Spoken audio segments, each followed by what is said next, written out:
본 방송에서 제공하는 투자 정보는 투자 판단에 대한 조언입니다. 방송에서 제공하는 주식의 가치, 가격 상승 및 하락에 대해서는 방송사에서 보장하지 않습니다. 실시간 정보 브리핑입니다. SK하이닉스가 2분기 실적 발표회를 통해 고대역폭 메모리 매출이 지난해 같은 기간보다 250% 이상, 전분기 대비 80% 이상 증가하며 회사의 성장을 주도했다고 밝혔습니다. 디램은 5세대 HBM 본격 판매로 지난 분기보다 출하량이 20% 초반까지 성장했다며 당사의 디램 평균 판매 가격은 지난 분기보다 10% 중반으로 상승했다고 설명했습니다. 다음 소식입니다. LG에너지솔루션은 올해 2분기 실적 발표 컨퍼런스 콜에서 글로벌 전기차 시장 성장률이 20%대 초반을 밑돌 것으로 예상한다고 밝혔습니다. LG에너지솔루션은 고금리 트렌드 장기화에 따른 소비 심리 위축에 대해 주요 OEM들의 전동화 속도 조절 강도가 예상보다 높다며 미국 대선 같은 정치적 이벤트가 가까워져 오면서 대외 변동성이 확대돼 올해 전기차 시장의 성장세는 연초 기대치에 못 미칠 가능성이 매우 높아졌습니다. 세 번째 소식입니다. LG화학의 2분기 실적이 석유화학 사업의 흑자 전환으로 개선됐습니다.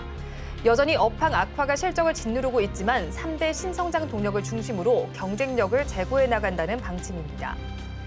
마지막 소식입니다. 2분기 실적 발표 이후 실망 매물이 쏟아져 나온 LS 일렉트릭의 주가가 급락세를 보입니다. 이날 주가 급락세는 2분기 실적이 어닝 서프라이즈 수준으로 나올 것이라는 시장의 기대에 미치지 못했기 때문입니다.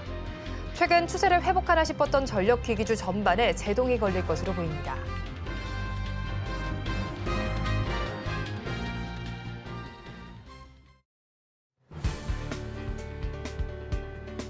네, 오늘 장 내일 장 일부 시황으로 문 열겠습니다. 간밤 무슨 일이 있었던 걸까요? 나스닥부터 살펴보도록 하겠습니다. 일단 나스닥 한번 보시면 2022년 이후 최악의 하루를 보냈습니다. 보이시는 것처럼 3% 넘게 급격하게 밀려나는 움직임 가져갔고요. 3대 지수 일제히 낙폭을 키우면서 마무리가 됐습니다. 이뿐만이 아니라 빅스 지수 역시도 단 하루 만에 22% 이상 급격하게 치솟는 움직임 가져갔는데요. 이 빅스 지수는 사실 S&P 500이 향후 30일 동안 어떻게 움직일지를 반영하는 지수입니다. 시장이 불안할수록 빅스 지수가 높게 올라가는 성향이 있기 때문에 공포 지수다라고 불리는데 이 공포 지수가 무려 20% 넘게 급격하게 올라가게 된 것이죠. 이런 상황 속에서 종목별은 어떤 표정을 짓고 있을까요? 매그니피센트 7 같은 경우에는 단 하루 만에 무려 1,000조 원의 시가총액이 증발한 모습이었습니다. 테슬라 같은 경우에는 어제 실적 발표를 내놓고 시간 외에서 8% 가깝게 급락세를 보여줬는데 보이시는 것처럼 정규장에서는 12% 넘게 밀려나는 움직임을 가져갔습니다. 실적에 대한 혹평이 쏟아졌죠. 그러면서 월가에서는 이 목표가를 줄줄이 줄하향하는 움직임을 가져갔기 때문에 그대로 악재로 반영이 된 모습이었습니다. 알파벳 같은 경우에는 나쁘지 않은 실적을 발표했습니다. 그렇지만 AI 자본 지출 내용이 부담된다라는 소식 속에 5% 가깝게 급락세를 면치 못하는 모습이었는데요.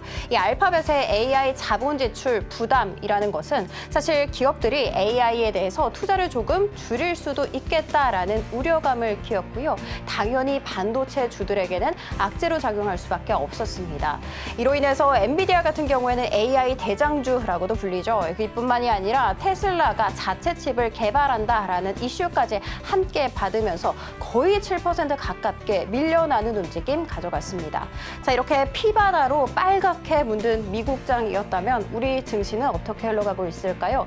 우리 증시 역시도 만만치 않습니다. 장중 한때 최저점보다는 그래도 조금씩은 회복세를 보여주고 있습니다만 너무나도 낙폭이 심합니다. 자, 그러면 일단 코스피부터 짚어보도록 하겠습니다. 장중 한때 2% 가깝게 빠지는 모습 가져갔습니다. 지금 현재는 1.48% 정도의 약세를 보여주고 있습니다. 미국발 쇼크로 인해서 반도체 투톱이 맥없이 무너지고 있는 상황인데 SK하이닉스 같은 경우에는 호실적을 내놨음에도 불구하고 장중 한때 19만 원이 매우 위태로운 상황까지 처하는 상황이었습니다. 자, 그러면 잠시 후에 어떤 성적표를 공개했는지 살펴보도록 할 테고요. 두산 같은 경우 역시도 두 자릿수 약세를 면치 못하는 모습이었습니다. 있습니다.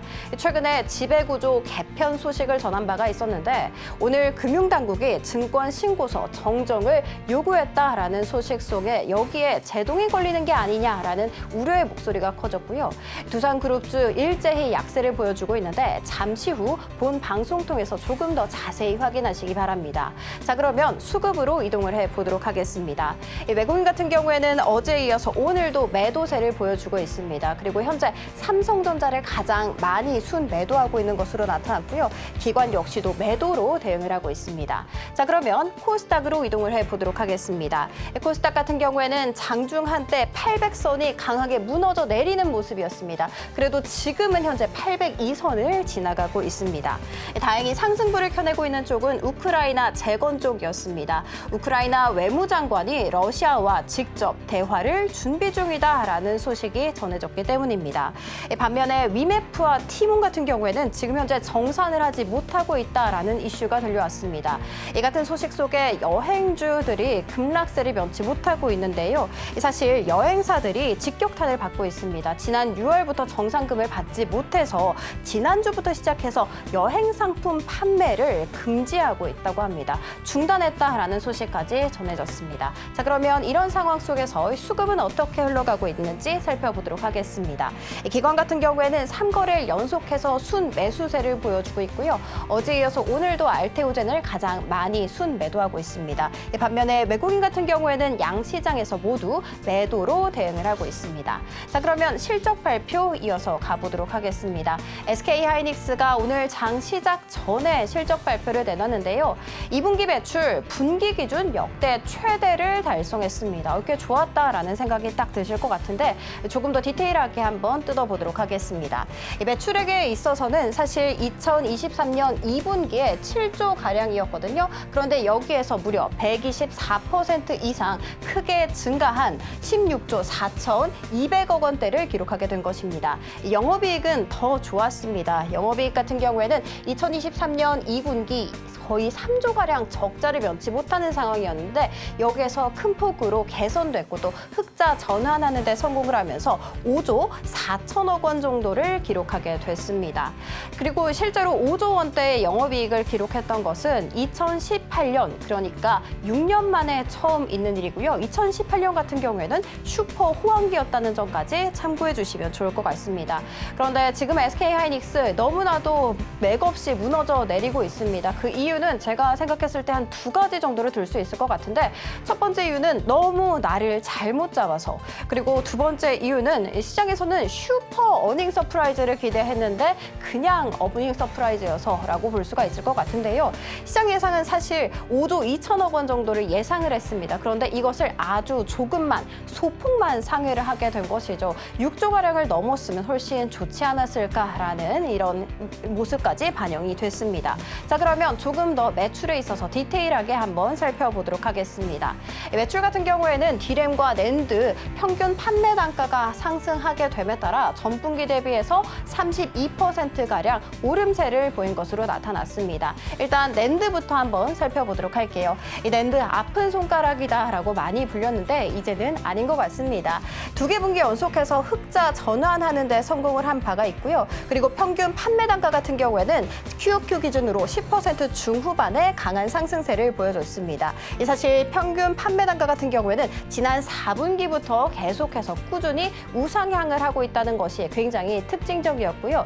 낸드 중에서도 ESSD 매출은 더 좋았습니다. 전분기 대비해서 무려 50%가량 강하게 치솟았다라는 것을 알아갈 수가 있었습니다. 자, 그럼 디램도 한번 이동을 해보도록 하겠습니다. 디램 역시도 평균 판매 단가가 QOQ 기준으로 봤을 때 10% 중반의 강한 상승세를 보여줬고요. 그 중에서도 HBM 매출은 엄청났습니다. QOQ 기준으로 봤을 때 80%까지 고공행진, 그리고 YOY를 기준으로 봤을 때는 무려 250%까지 강하게 치솟는 움직임 가져갔습니다. 전반적으로 그래도 좋은 호실적이었다라고 정리를 할 수가 있을 것 같습니다. 반면에 어닝 쇼크를 기록했던 쪽도 있으니 바로 LG 에너지 솔루션이었습니다. LG 에너지 솔루션 한번 살펴보도록 할게요. 일단 매출 쪽에 있어서는 6조 1,600억 원대를 기록을 하면서 YOY를 기준으로 봤을 때 거의 30%까지 급감하는 모습 가져갔고요. 영업이익 기준으로 봤을 때는 거의 2천억 원이 되지 않는 1,900억 원대를 기록을 하면서 YOY를 기준으로 봤을 때 57%가량 크게 빠지는 모습이 가져가게 됐습니다. 그리고 시장에서 주목을 했던 쪽은 조금 이쪽이었습니다. 미국 세액 공제액이 현재 4,478억 원에 달합니다. 그러니까 이 세액 공제액을 빼게 된다면 영업이익이 아니고 영업손실, 그러니까 적자 전환을 했다라는 데에서 조금 초점이 맞춰졌지만 그래도 LG 에너지 솔루션 지금 종목 흐름 상당히 웃음 짓고 있는데요. 종목 흐름에서 살펴보도록 하겠습니다.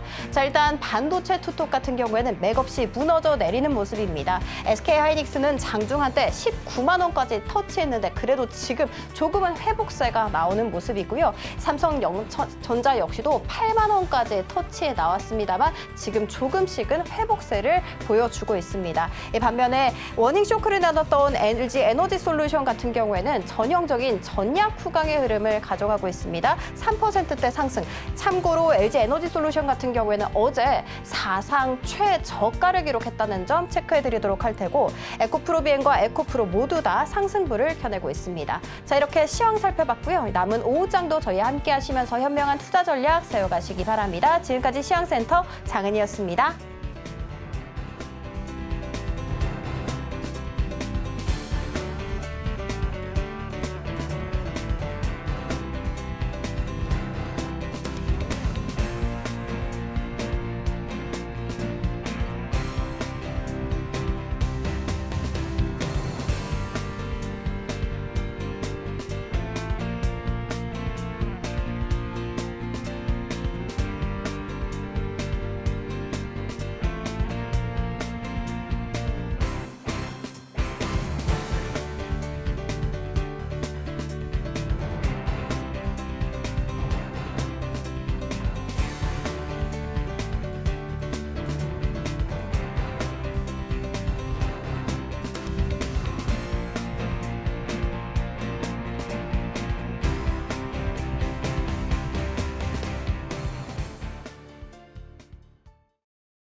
시청자 여러분 안녕하세요. 오늘을 돌아보고 내일을 준비하는 오늘장 내일장 일부 진행의 백선혜입니다. GDP가 발표됐습니다. 6개 분기 만에 역성장하는 기조가 나타났습니다. 지난해 같은 분기보다는 올라갔지만 이번에 역성장 기조가 나타났다는 부분을 체크를 해보셔야 될 것 같고요.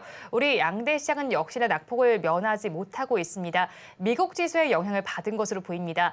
미국 지수가 오르는 구간에도 우리 지수가 그대로 영향을 받지는 못하더니 하락을 하니까 그대로 타격을 받고 있는 모습이 나타납니다.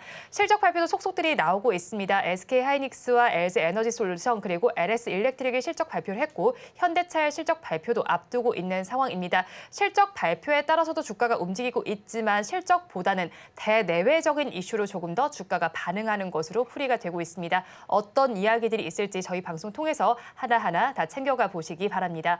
저희 방송은 유튜브를 통해서도 보실 수 있습니다. 유튜브 검색창에 서울경제TV라고 검색하시면 저희 방송과 함께 하실 수 있으니까요. 많이 참여해 주시기 바랍니다. 7월 25일 목요일입니다. 오늘장 내일장 일부 본격적으로 출발합니다.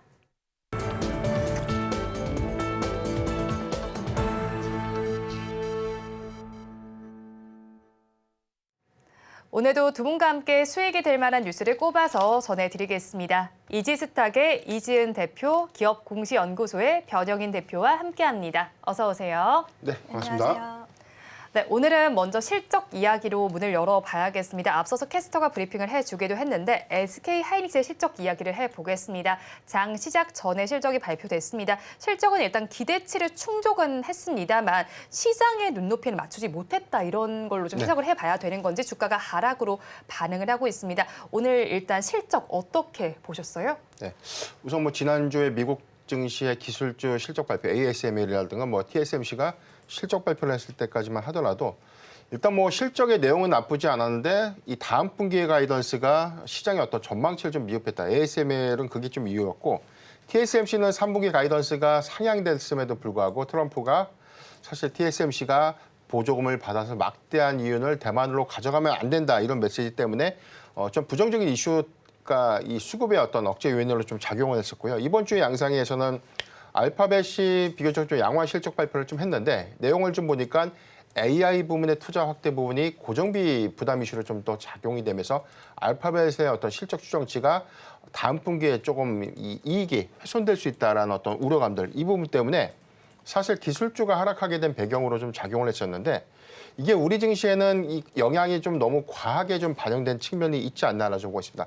핵심 포인트는 실적이 미흡해서가 아니라 실적에 관련된 기대치가 굉장히 좀 높아진 상태에서 이를 부합하거나 소폭 하회한다고만 하더라도 이걸 악재로 인식하는 그런 시장의 어떤 방향성들 때문이지 지금 사실 뭐 모멘텀이나 이 3분기, 다음 분기의 어떤 성장성의 훼손 부분은 아니기 때문에 이 면에 대한 확인은 좀 필요할 것 같고요. SK하이닉스의 실적 발표를 좀 보면 오늘 나와 있는 공시 기준에서는 지난 1분기 대비해서는 32.1%가 좀 증가돼서 16조 4천억 원, 그리고 영업이익은 5조 4천억 원을 하면서 이제 1분기 대비해서는 89.5%가 좀 증가가 됐는데 이걸 왜 오늘 SK하이닉스가 좀 조정을 받게 된 계기, 이 부분은 좀 정확하게는 사실 실적에 대한 영업이익의 추정치가 증권사 평균적인 컨센서스는 한 5조 1천억 원대를 좀 예상을 했지만 최근에 그 높아진 눈높이 5조 원대 중후반은 나오겠지. 그 최근에는 6조 원 이상의 영업이익이 달성될 수 있다라는 어떤 기대감들, 이 부분이 기대치가 굉장히 좀 높아진 상태에서 막상 실적 발표를 좀 하다 보니까 5조 원대 중후반보다는 좀 미흡했다. 그래서 이 부분을 약간의 우려감으로 좀 인식을 좀 한 것 같고요. 오늘 컨퍼런스 콜에 대한 내용들을 종합적으로 확인을 해봤는데 사실 뭐 달라진 영향들의 내용도 좀 없었어요. 오히려 HBM 반도체 부분의 시장 점유율은 53%대를 좀 유지하고 있고 DRAM이라든가 낸드의 이 가격 상향 폭들은 한 10%에서 15% 미만을 측정을 했는데 이거는 2분기보다는 3분기에 이 단가 반영 효과를 좀 더 크게 반영시켜야 되기 때문에 2분기보다는 3분기의 실적 기대 요인이 좀 더 크다라고 좀 볼 수 있고 삼성전자보다는 좀 빠르게 HBM3 모델, 8단 모델이 지금 양산이 되고 있어서 3분기 실적이 좀 잡힐 수 있는데 빠르면 12단 모델도 3분기 안에 승인 가능성들이 좀 더 크기 때문에 이런 기대감들은 SK하이닉스의 긍정적인 어떤 지표로 좀 활용할 수 있지 않나라 좀 보고 있기 때문에 오늘 수급적인 어떤 측면도 지금 과매수권 진입 초기 지금 RSI 지표도 30포인트까지를 터치하고 난 이후에 좀 반등을 했기 때문에 19만 원 선이 아마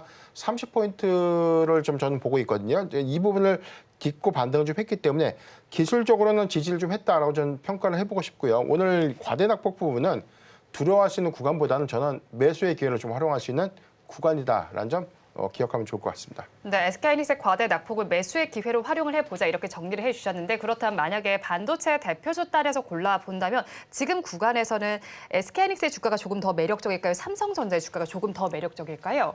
두 가지 어떤 이점의 차이점이 있어요. SK하이닉스가 실적 발표에서 이렇게 많이 빠질 것이다라고 좀 예측을 하지 못했는데 오늘 낙폭이 좀 컸고 최근에 이 전체적 어떤 낙폭을 어제까지만 하더라도 한 20%대 하락, 오늘 7%대니까 종합적으로 한 25% 이상 정도의 낙폭을 좀 더 단기에 키웠다는 관점에서 오히려 모멘텀의 훼손이 없다는 가정하에서는 어떤 가격적인 접근 매력 또는 SK하이닉스가 조금 더 높다라고 좀 볼 수 있고요.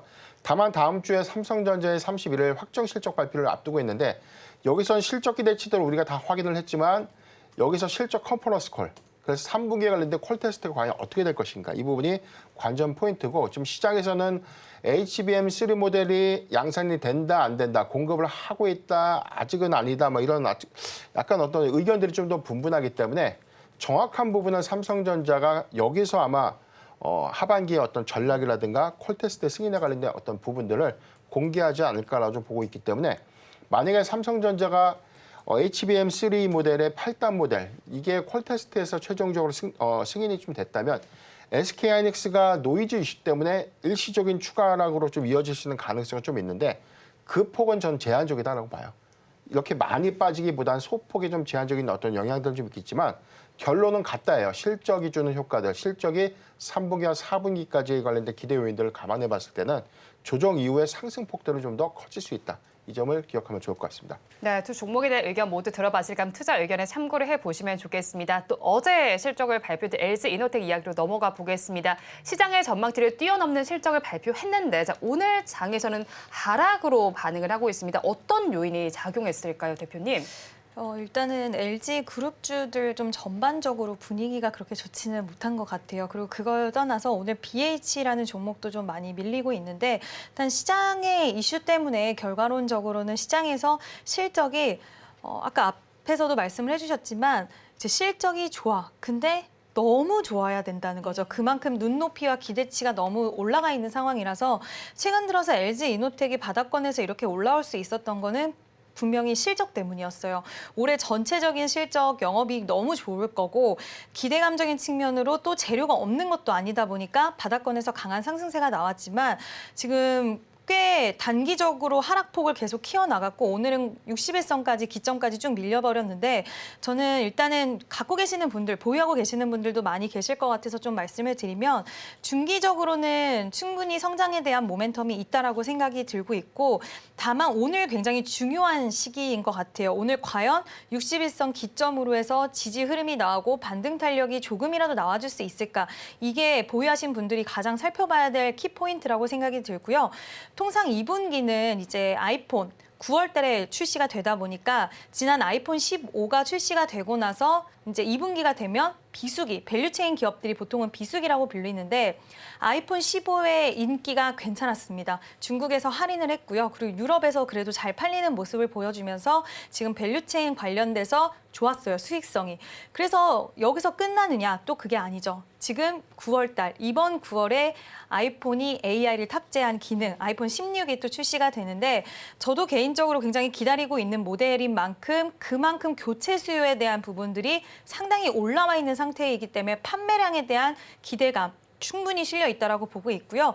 일단 그렇게 되다 보면 지금 광학 솔루션에 대한 ASP, 평균 가격도 올라가면 그만큼 수익성적인 측면에서도 더 이점이 많을 거고 여기서 끝나는 게 아니라 지금 전장 쪽, 자동차 쪽도 부품 쪽에 그동안 비용에 대한 부분들을 절감을 했는데 그 효과를 보기 시작을 했습니다. 그래서 그와 관련된 기대치도 같이 좀 들어있다라고 생각을 하시면 될 것 같고요.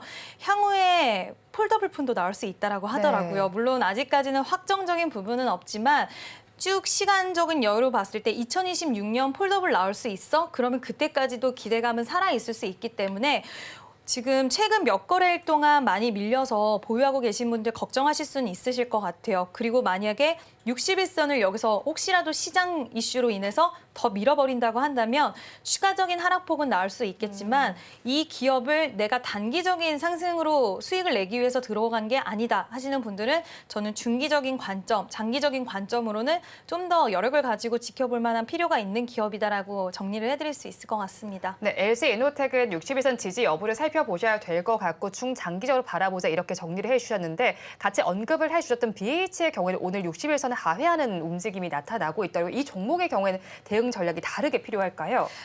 일단 이 종목 지난번에도 한번 이제 이슈가 있었을 때 BH 차트를 보시면 이날 굉장히 쭉 밀렸어요. 근데 네. 같이 LG 이노텍이랑 밀렸지만 지금 상대적으로 몸집이 작다 보니까 변동성이 커질 수밖에 없는 상황이고 이 종목이라고 해서 뭐 특별히 BH 개별적인 악재가 생겼다가 아니라 전반적인 종목 그동안 좀 올라왔던 단기적으로 상승세가 나왔던 종목들에게서 차익 실현이 나오고 있는 상황이다라고 생각하시면 될 것 같은데요.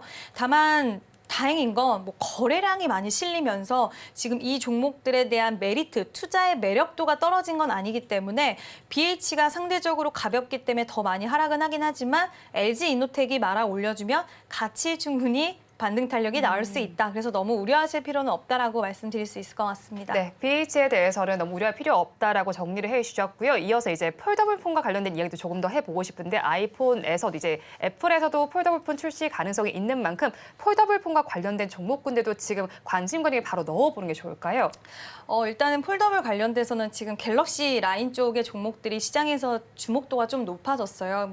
근데 관련된 종목들 보시면 아시겠지만 예전만치 못해요. 예전만큼 시장의 기대감 그리고 상승세가 그렇게 크게 나오지는 못하기 때문에 아이폰 관련돼서 폴더블 쪽 지금 아이폰이란 초점을 맞추고 보자라는 부분에 대해서는 기대감이기 때문에 시기상조다라고 저는 생각이 들고요. 다만 지금 시장에서 우리가 뭐 여러 종목들이 있어요. KH 바텍, 세경 하이테크 이런 종목군들이 있지만 그런 종목군들 이상하게 이번에는 저는 별로 그렇게 확 종목들이 눈에 들어오진 않더라고요. 하지만 지금 뭐 폴더블에 관련돼서는 많은 나라의 기업들이 주목을 하고 있고 지금 계속 폴더블 쪽으로의 모델들을 내보이고 있는 상황이기 때문에 경쟁이 심화되면 주가는 결국에는 불이 붙을 수 있는 부분들이 있기 때문에 관심권에는 두셨으면 좋겠다라는 이야기는 드리고 싶습니다. 네, 관심 권역에는 더 보도 좋겠다라고 정리를 해주셨고요. 이어서 셀트리온 이야기로 넘어가 보겠습니다. 실적에 대한 기대감이 있습니다. 진펜트라와 관련해서 미국에서의 처방 상황을 좀 살펴봐야 될 것 같은데 앞으로도 주가가 추가적으로 상승할 여력 어느 정도로 보실까요, 대표님? 네, 우선 최근에 수급 상황도 보면 이게 얼마 만에 20만 원대쯤 복귀냐라고 좀 생각을 해볼 수가 있겠고요. 좀 주봉 차트를 보면 주가 조정이 상대적으로 좀 길었기 때문에 20만 원대를 좀 회복하고 난 그리고 이런 장세에도 불구하고 오늘 3%대 좀 상승을 하고 있는 흐름들 때문에 제약 바이오 섹터에 대한 수급 기대감들을 좀 가져가야 되는 건지 아니면 셀트리온이 정말로 작년과는 좀 다르게 올해는 합병 효과가 좀 더 이어질 수 있을지 자, 이 부분이 굉장히 좀 관심도로 좀 집중되는 흐름들이 아닌가라고 보고 있는데 우선 2분기 실적은 확장이 아니라 실적이 개선된다 정도로만 좀 이해를 하면 좋을 것 같아요. 매출액은 50.8%가 증가되고 있는데 오히려 영업이익 부분은 61%가 감소될 예정이다. 이 부분은 아직까지 선단 비용들이 좀 많이 들어가고 있다. 이 부분은 사실 셀트리온 헬스케어를 합병하고 난 이후에 합병제 비용들이 아직까지 1분기에 이어서 2분기까지 고정비 영향으로 좀 작용을 하고 있는 것이 아닌가라고 좀 보고 있는데 일단 매출 성장 부분들은 우리가 좀 2분기 실적에서 증가폭들을 우리가 확인을 할 수 있다라고 좀 보고 있고 여기에 대해서는 우리가 흔히 이야기하고는 이 회사의 지금 핵심 파이프라인이죠. 램시마 IV 제형 이건 뭐냐면 정맥 주사 제형제예요.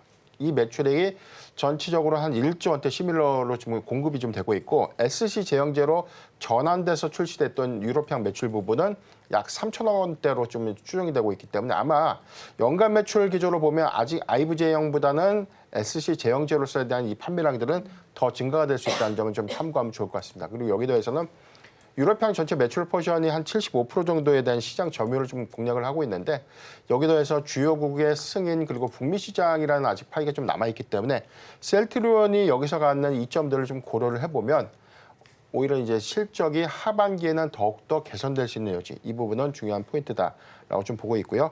여기 더해서 좀 더 저는 더 주목하고 있는 포인트가 지금 3공장, 송도의 3공장 가동이 이제 하반기부터 좀 본격화되고 있는데 여기 전체 생산 캐파는 한 6만 리터 캐파입니다. 그래서 내년도 캐파에서는 1공장, 2공장, 3공장이 모두 다 정상적인 좀 가동을 좀 앞둔다면 연간 25만 리터 캐파를 좀 보유하고 있게 되는데 지금 미국의 생물보안법에 대한 관련된 이슈, 생물보안법의 연내 처리가 7월에는 아직 넘어가게 된 어떤 부분들, 이게 국방수권법에 대해서 일부 좀 제외가 된 항목들이 좀 있었지만 이 부분은 아마 연말 이전에는 통과가 좀 유력하지 않나라고 좀 보고 있기 때문에 여기서 우리가 주목해볼 포인트는 지금 글로벌 이 위탁 생산을 하고 있는 좀 로슈가 가장 큰 시장 파일을 좀 가져가고 있지만 캐파 관점에서 2032년도엔 삼성 바이오로직스가 제일 크고요.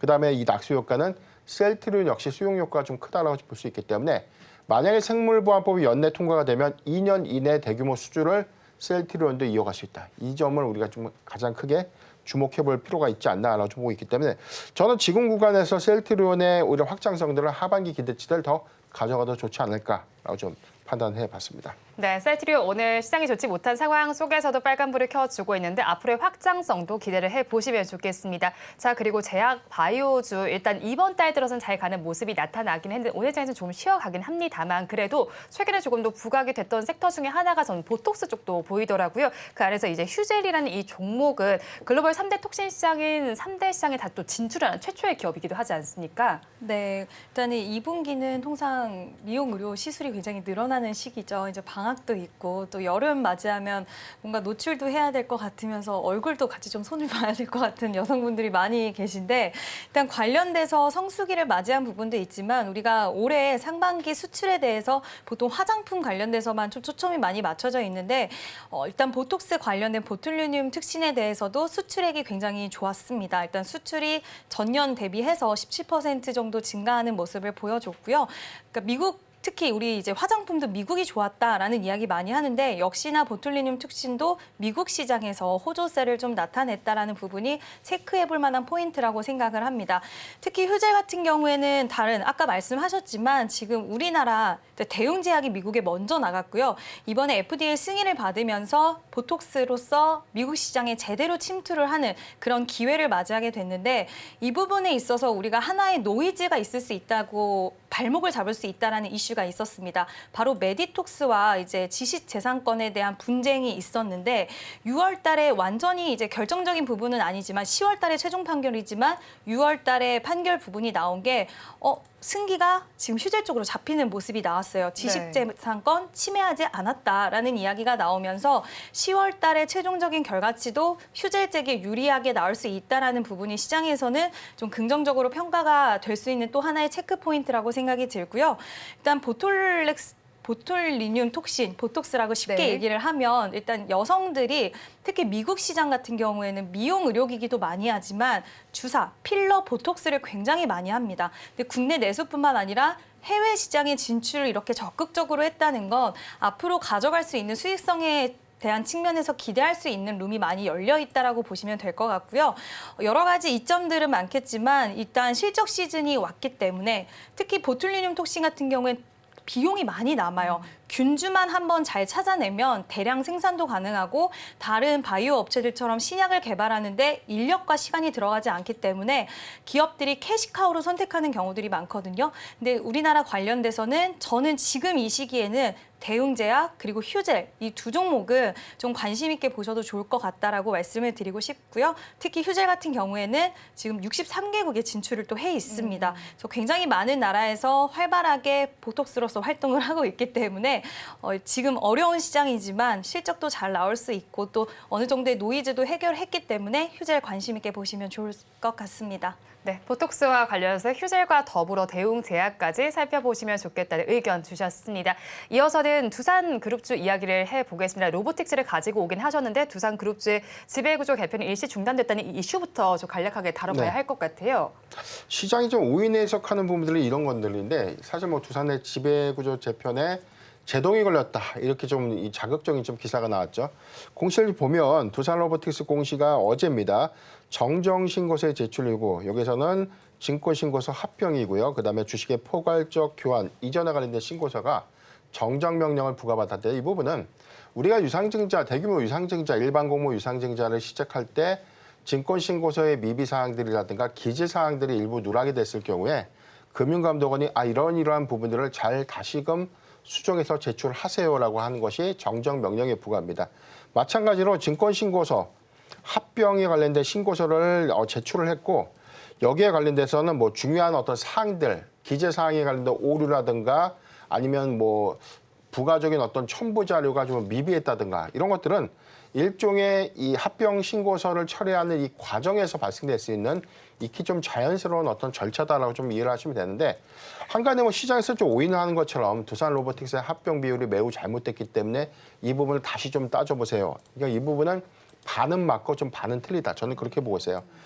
신고서 자체에 대한 어떤 이 투자자들의 불만들이 굉장히 좀 커지고 있는 이슈 중에 하나가 이 알짜자 회사인 두산 밥켓을 왜 두산 에너빌리티로부터 띄어내서 과대 약간의 어떤 이 고평가가 좀 되어 있는 두산 로보틱스에 너무 싸게 합병을 시키는 것 아닌가. 이게 좀 시장이 화두인 거거든요.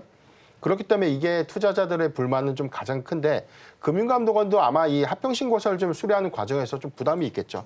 이걸 그냥 승인하기에는 뭔가 잘못하면 이제 본인들의 어떤 책임으로 좀 돌아갈 수 있는 이슈들. 그렇기 때문에 해당 신고서를 좀 더 면밀히 보고자 하는 어떤 의도가 아닌가라고 보고 있고 합병 비율의 어떤 산정 부분들은 다시금 정리가 좀 될 수 있는 요인들은 있지만 중요한 포인트는 종합적인 어떤 합병 기준의 합병 비율에 관련된 평가 부분들은 사실 현재 어떤 주가 부분도 좀 중요하지만 이게 주가가 좀 많이 올라서 이 시총이 좀 크기 때문에 이래서 고평가다, 이래서 저평가다 이 부분은 우리가 좀 속단하기에는 좀 부분적인 좀 어려운 측면들도 있어요. 이제 그렇기 때문에 지금 고평가에 관련된 논란들은 있지만 종국적으로는 두산 로보틱스의 가장 큰 수혜다. 왜냐하면 알짜 자회사를 두산 로보틱스에 붙여서 두산 로보틱스의 외형을 좀 더 크게 반영시키고자 하는 것이 두산그룹의 이 지배구조 재편의 어떤 핵심이기 때문에 오늘 6.7% 조정을 받고 있고 지금 74,400원. 최근에 10만 원대 가격선을 좀 이탈하고 난 이후에 낙폭이 좀 더 커지고 있는 부분들이지만 아직 시간들은 좀 남아있죠. 7월 31일까지 시가총액 한 5조 8천억 원에 대한 요건을 충족하게 되면 MSCI 8월 리뷰, 8월 정기지수에 편입될 수 있는 기대감들은 아직은 좀 유효하다. 오늘 전체적인 어떤 시장의 하락폭들과 결은 좀 같다라고 좀 보고 있고 아마 합병 관련된 어떤 이슈는 그 영향이 좀 장기적으로 좀 지속되진 않는다라고 좀 보고 있고 결론은 같다예요. 합병은 하게 될 것이고 두산밥켓의 두산 로보틱스의 합병은 예정대로 좀 진행될 수 있겠지만 오히려 이런 부분들에 대한 어떤 평가 부분은 향후에 밸류에이션이 상향될 수 있다는 어떤 기대감들 하에서 두산 로보틱스는 오히려 하락 시 모아가는 전략이 좀 유효하지 않을까라고 좀 판단해봤습니다. 네, 두산 로보틱스 하락한다면 모아가는 전략이 필요하다라고 정리해 주셨고 기사에 나와 있는 내용까지 잘 풀이를 해 주셨습니다. 자, 이어서는 HD 현대건설기계에 대해서 알아보겠습니다. 역시나 실적이 나와 있는 종목인데 건설 경기 불황의 여파로 인해서 영업이익이 줄어든 것으로 나타났습니다. 이에 따라서 주가가 좀 반응을 하는 것으로 보이는데 지금 1%대 상승 정도로 반응을 하고 있습니다. 실적 일단 어떻게 평가하셨어요? 네, 실적은 좋지 않았어요. 지금 매출과 영업이 다 좋진 않았는데 제가 현대건설기계, HD현대건설기계를 좀 주목해 보자라는 관점으로 말씀을 드리는 이유는 실적에 대한 모멘텀보다는 지금 시장의 전반적인 분위기가 재건주로 많이 쏠려 있습니다. 근데 과연 우리는 여기서 선택지가 좀 생길 것 같아요. 중소형, 가벼운 변동성이 큰 종목들을 매매를 할 것인가, 그리고 대형주 단의 종목들을 매매를 할 것인가라는 이런 선택의 문제의 기로에 서게 될 텐데 중소형 종목들은 시총이 가볍기 때문에 그만큼 변동성이 좋은 쪽으로도 클 수 있지만 예전에도 말씀드린 것 같지만 이제 또 빠지게 한번 시작을 하면 하염없이 차익 실현이 물량 나오다 보면 그때는 정말 대응할 수 없을 정도로 힘들어질 수 있는 구간에 들어갈 수 있기 때문에 이왕이면 같은 재건주로 엮이지만 산업에 대한 반등세, 업황에 대한 반등이 나오는 쪽 그리고 우리가 갖고 있으면 이제 하반기에 기대감을 가져갈 수 있는 쪽의 기업을 선택하시는 게 선택지 사항에 있어서는 좀 더 안전하게 매매를 할 수 있는 부분이라고 좀 말씀을 드리고 싶고요. 일단 오늘 또 소식이 나왔습니다. 우크라이나 외무장관이 러시아와 직접적으로 대화하고 협상할 수 있는 준비가 되어 있다. 그러면서 재건주들이 시장을 주도하고 있는데 이 재건주들의 시세 랠리가 언제까지 계속될지에 대한 부분은 아직까지는 저는 불확실성이 많다라고 생각이 들어요. 물론 어떤 후보가 되더라도 종전에 대한 이야기는 계속 좀 가져갈 수 있다라는 기대감도 있기는 하지만 이 부분에 있어서는 지금 시장이 저는 수급 쏠림 현상이 더 강하게 나오는 건 이슈의 반응보다도 시장 분위기상으로 좀 더 강하게 수급이 쏠린다라고 생각을 하고 있기 때문에 기간은 많이 남았어요. 지금 기간적인 측면에서. 그래서 일단은 좀 무게감이 있는 종목을 보셨으면 좋겠고요. 일단 2분기 실적은 좋지는 않았지만 우리가 기대해 볼 수 있는 부분은 북미 쪽 시장에서 지금 생산 시설에 대해서 투자를 늘린다라는 계획을 밝히기도 했고요. 일단 투자를 늘린다는 건 지금 당장 좋진 않아도 미래를 위해서 선제 투자를 감행하는 경우도 있기 때문에 그 부분으로 봤을 때 지금 북미, 유럽 좋진 않았지만 이제 일어날 수 있을 것이다라는 기대감 좀 가져갈 수가 있고 또 그 외에 신흥국 쪽에서는 나쁘지 않았습니다. 특히 이제 인도 같은 경우에는 좋은 또 성과를 보였기 때문에 요즘 우리가 인도 시장에 대해서 게임도 그렇고 자동차도 그렇고 인도를 기대를 하는 산업들이 많아요. 근데 그 안에서도 지금 인도 쪽에서도 성과를 내보이고 있기 때문에 HD현대건설은 2분기 실적은 별로였지만 오히려 지나갔기 때문에 다음 하반기 우리가 전반적으로 다음을 좀 준비할 수 있고 재건이라는 테마와도 엮일 수 있는 종목이기 때문에 추세적으로 봤을 때도 아직까지는 상승에 대한 추세가 유효하다는 판단 하에 좀 무거운 종목이라서 재미는 없으실 수는 있겠지만 지속 관심권에 두셔도 좋다라는 이야기 드리고 싶습니다. 네, 이번 실적은 별로였겠지만 이번은 지나갔으니까 앞으로를 바라보자 이렇게 정리를 해주셨습니다. 이어서는 원픽 섹터로 넘어가 보겠습니다. 변 대표님 섹터 먼저 알아보겠습니다. 반도체 쪽입니다. 아무래도 미국에서 빅테크주들의 하락세의 여파를 그대로 좀 받은 것으로 보입니다. 네. 이 반도체주들 어떻게 지금 바라봐야 하나요? 우선 실적이 잘 나오는 기업들, 특히나 실적이 어느 정도 보장이 됐고 하반기에 실적에 관련된 기대감들이 훼손되지 않은 그런 종목들이 단기 낙폭이 좀 더 크다라면 망설일 필요는 없다라고 좀 봐요. 오히려 실적이 안 나오는데 주가가 잘 가는 것들이 더 이상한 시장입니다. 지금 전체적인 어떤 시장의 기대치들이 눈높이가 좀 높아진 부분들. 그래서 지난 1분기보다는 호실적임에도 불구하고 더 세게 매를 맞는 형국이 아닌가라고 보고 있는데 오늘 PSK의 오늘 어제의 어떤 추세 기대감들은 SK하이닉스의 실적 개선 기대감들 때문에 어제는 상승을 했지만 오늘 SK하이닉스의 기대치가 소폭 미흡했다. 이 부분이 8%나 빠질 수 있는 요인인가. 자, 이 부분에 대해서는 우리가 좀 고민해 볼 필요가 있지 않나라고 좀 보고 있습니다. PSK홀딩스가 현재 8% 정도 좀 하락을 하고 있는데 실적의 어떤 기대치들은 아직은 훼손된 바가 없었고요. 전반적인 어떤 상황을 보면 지금 2분기 실적 기대치들은 매출액이 37.8%가 좀 증가될 수 있고 영업이익이 49% 정도 증대. 이 부분은 전망치보다는 조금 미흡할 수가 있겠어요. 다만 이 부분은 장사를 잘 못해서가 아니라 중요한 부분이 중요한 일부 장비 공정 투자에 투여됐던 어떤 장비 부분의 일부가 3분기로 좀 매출 이연이 됐던 효과들이 있기 때문에 실적의 훼손도는 없다는 측면을 좀 우리가 고려해야 될 것 같고요. 오히려 지금 메모리 반도체 3사에 모두 장비를 좀 공급하고 있는 이점들 좀 활용을 해야 될 것 같고 지금 삼성전자가 아직 퀄테스트 승인을 좀 받지 못했기 때문에 선단 공정 투자가 좀 더 지연됐던 측면들이 뭐 리폴로라든가 디스컴 장비들이 반응이 조금 늦었다. 이렇게 좀 이해를 하시면 되는데 아마 이번 다음 주에 삼성전자 퀄테스트에 관련된 어떤 메시지들이 좀 더 강하게 좀 나와준다면 PSK홀딩스가 여기에 가장 큰 수혜로 좀 이어갈 수 있다. 여기 디스컴 장비가 아마 빠르게 좀 들어가야 되는 어떤 양산 장비에서는 많게는 저는 한 20대 이상이 단기에 좀 공급돼야 되는 이슈가 있다고 보거든요. 그렇기 때문에 PSK홀딩스의 전체적인 어떤 성장성 내지 하반기의 어떤 기대감들은 훼손된 것은 없고 전반적인 어떤 시장 위축 하에서 주가가 좀 조정받은 것이기 때문에 매수의 기회로 활용할 수 있지 않을까라고 좀 보고 있습니다.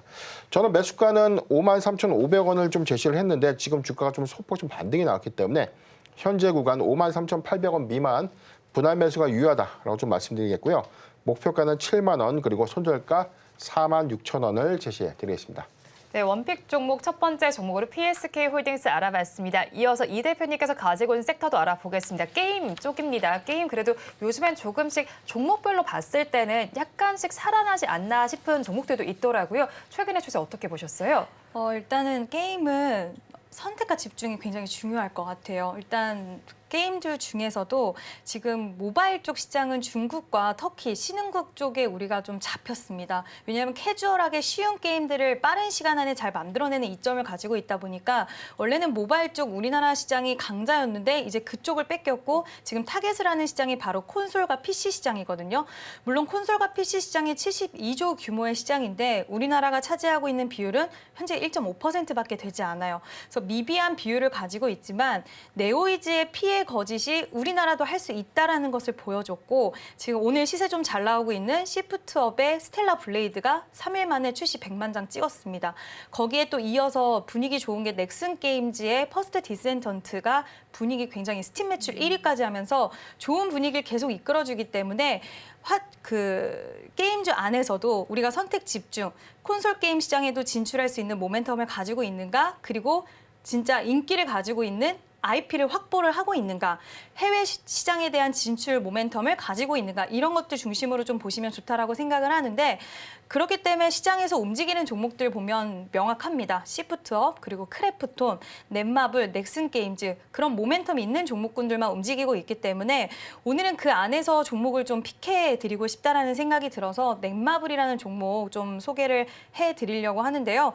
워낙 유명한 종목이기 때문에 웬만한 분들 다 아실 거고 오늘 시장 대비해서 빨간불을 켜내고 있다는 것도 저는 좀 반갑다라는 생각이 들었는데 넷마블은 이번에 이제 아스날 연대기 그리고 나 혼자만 레벨업은 워낙 인기 좋잖아요. 네. 그리고 또 신작에 대한 모멘텀이 시장에서의 성과가 굉장히 좋았어요. 그래서 신작에서 성과가 이렇게 좋았으면 당연히 2분기 실적 좋을 거예요.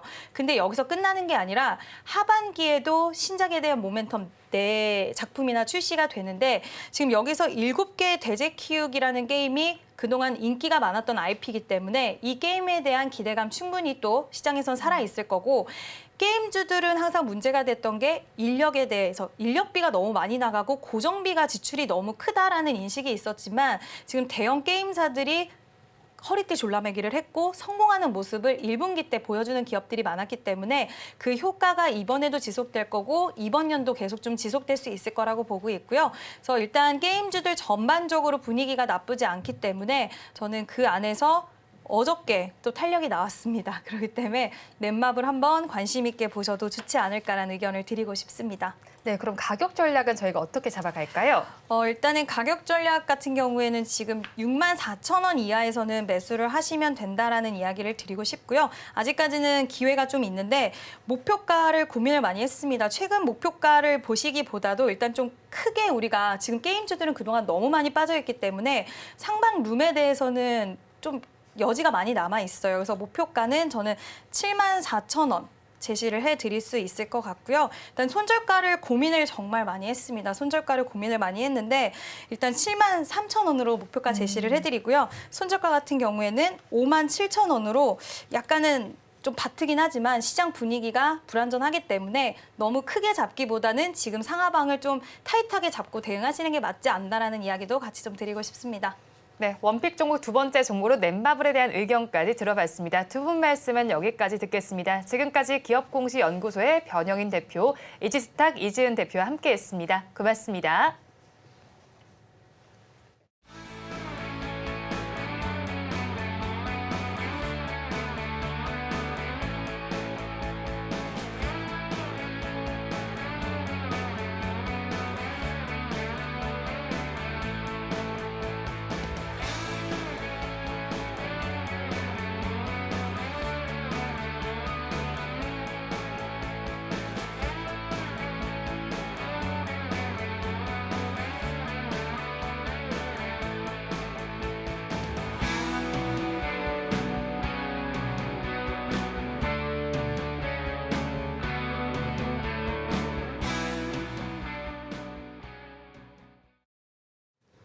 네, 지금 우리 양시장 1% 넘게 약세를 보여주고 있는데요. 이런 흐름 속에서도 더 탄력적으로 부각받고 있는 종목들 궁금하다 하시는 분들은 매일 아침 서울경제TV AI 세나의 포착 종목 확인하시고 현명한 투자 전략 세워가시기 바랍니다. 자, 그러면 첫 번째 종목은 여러 휴젤입니다. 앞서 이지은 대표님께서도 긍정적으로 이야기를 해주셨듯이 AI 세나에서도 휴젤을 긍정적으로 바라보고 있는데요.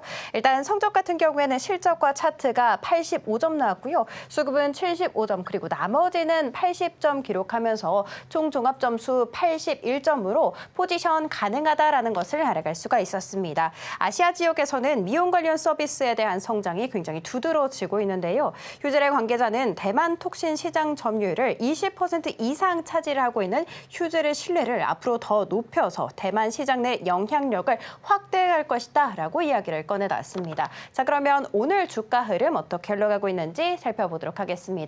일단 어제 두 자릿수 강한 상승세를 보여줬습니다. 그리고 오늘 장중한때 상승 전환하기도 했습니다만 다시금 빠짐세를 보여주고 있습니다. 자, 그리고 두 번째 종목으로 이동을 해보도록 하겠습니다. 오늘 두 번째 종목은 바로 넷마블입니다. 실적은 95점 나왔고요. 그리고 차트는 85점, 나머지는 90점 기록하면서 총 종합 점수 90점으로 포지션 가능하다라는 것을 알아갈 수가 있었습니다. 최근 한 증권사에서 신작 출시 효과로 인해서 2분기 영업이익이 대폭 증가할 수 있을 것이다라는 긍정적인 전망 꺼내놨는데요. 그중에서도 나 혼자만 레벨업은 출시 초기에 국내 매출에 있어서는 순위 1위를 달성을 했고 미국과 유럽 내에서도 10위 내에 들면서 2분기 일평균 30억 원 이상의 매출을 창출했다라고 이야기를 꺼내놨습니다. 자, 그러면 종목 흐름 어떻게 흘러가고 있는지 살펴보도록 하겠습니다. 어제 7% 넘는 강세를 이어갔습니다. 그리고 오늘 역시도 힘든 장 속에서도 보이시는 것처럼 상승부를 켜내고 있습니다. 자, 그리고 마지막 종목 들어가 보도록 할게요. 마지막 종목은 바로 알테오젠입니다. 실적과 수급은 80점 나왔고요. 그리고 모멘텀은 90점, 그리고 나머지는 85점을 기록하면서 총 종합 점수 84점으로 포지션 가능하다라는 것을 알아갈 수가 있었습니다. 머크사의 키투르다 제형을 피아주사 제형으로 바꾸게 된다면 알테오젠의 주가는 현 주가 대비 무려 3배 이상 증가할 수 있을 것이다라는 아주 긍정적인 전망 나오고 있는데요. 또 지난 8일에 식약처로부터 필러 부작용 치료 등에 쓰이는 테르가제 품목 허가를 받았다라는 이야기까지 전해졌습니다. 자, 그러면 오늘의 주가 흐름 살펴보도록 하겠습니다. 일단 어제 6% 넘는 강한 급등세를 보여줬는데요. 그리고 또 오늘 같은 경우에는 그 모두 다 하락세를 보이고 있습니다. 28만 원께에서 거래가 되고 있습니다. 이렇게 세나이 종목들 살펴봤습니다. 마감 후 자세한 투자 전략 궁금하다 하시는 분들은 5시 30분에 방송되는 온트레이딩 AI를 통해서 확인하시기 바랍니다. 이어서 오늘장 내일장 일부 핵심입니다. SK하이닉스 실적 발표 이후에 낙폭을 보입니다. 단기 낙폭이 25% 정도로 나타나고 있는데 그래도 모멘텀은 훼손되지 않았다라고 정리를 해주셨고요. 다음으로 두산 로보틱스입니다. 밸류에이션이 상향될 기대감이 있습니다. 마지막으로 LG이노텍의 경우에는 61선 지지 여부를 꼭 확인해 보시기 바랍니다. 본 방송에서 제공하는 정보는 투자 판단에 대한 조언일 뿐 해당 주식의 가치와 수익률을 보장하지는 않습니다. 오늘장 내일장 1부에서 준비한 순서는 여기까지입니다. 저희는 잠시 후 2부로 돌아오겠습니다.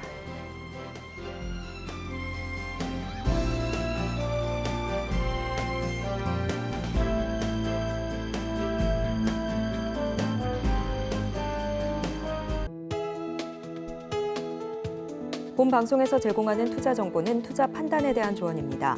방송에서 제공하는 주식의 가치, 가격 상승 및 하락에 대해서는 방송사에서 보장하지 않습니다.